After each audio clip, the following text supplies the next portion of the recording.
दुख में किसी का साथ मत छोड़ना। शिकार करने के लिए जंगल में पहुंचा। उसने अपने तीर पर बहुत ही खतरनाक जहर लगाया और शिकार को निशाना बना करके उसने तीर को छोड़ा, लेकिन उसका तीर चूक गया और तीर एक पेड़ पर जा लगा। वो पेड़ बहुत ही हरा भरा और बहुत सारे तोते उस पेड़ पर रहते थे। जैसे ही वह जहरीला तीर उस पेड़ पर जाकर लगा, वह पेड़ धीरे धीरे सूखने लगा और उस पेड़ पर जो भी तोते रहते थे वह एक एक करके उस पेड़ को छोड़कर जाने लगे। उस बड़े से पेड़ के कोट में एक बहुत ही बूढ़ा तोता रहता था जो बहुत ही धर्मात्मा और अच्छे मन का था। सभी तोते उस पेड़ को छोड़कर जाने लगे थे, लेकिन वह बूढ़ा तोता जाता था, दाना लेकर के आता और उसी कोट में आ करके बैठ जाता था, परंतु उस पेड़ को छोड़ने को तैयार नहीं था।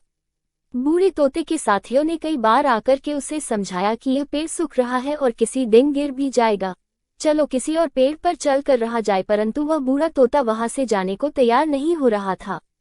अब ये बात देवराज इंद्र तक पहुंची। उन्हें बताया गया कि एक तोता है, वह जिस पेड़ पर रहता है उस पेड़ पर एक जहरीला तीर लगने के कारण सूखने, गिरने और खत्म होने के कगार पर आ पहुंचा है, और एक बूढ़ा तोता अभी भी वहीं पर रह रहा है। वह दाना लेकर आता है और वहीं पर रहता है, जबकि उस जंगल में बहुत सारे पेड़ हैं, लेकिन वह उसी पेड़ पर रह रहा है।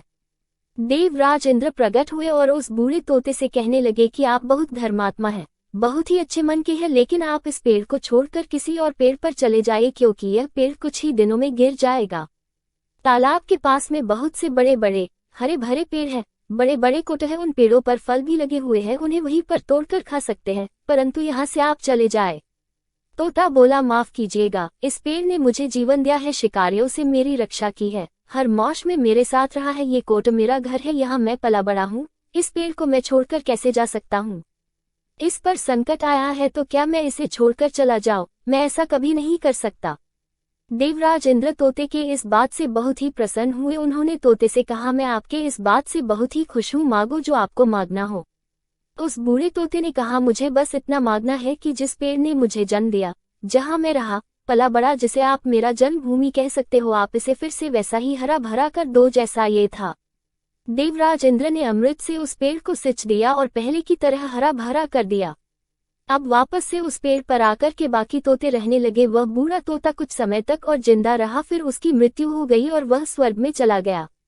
ये कहानी हमें सिखाती ये है कि जब भी किसी इंसान का बुरा दौर आता है तो इमोशनली वह टूटा हुआ होता है, उसे किसी के सहारे की जरूरत होती है, किसी की आवश्यकता होती है। अगर आप ऐसे समय में उसे छोड़कर चले जाएंगे, उससे बात नहीं करेंगे, मुंह मोड़ लेंगे, तो आपसे बुरा कोई नहीं है, क्योंकि आप किसी के सुख का साथी बने या ना बने, लेकिन आपको हमेशा किसी के दैट का साथी जरूर बनना चाहिए।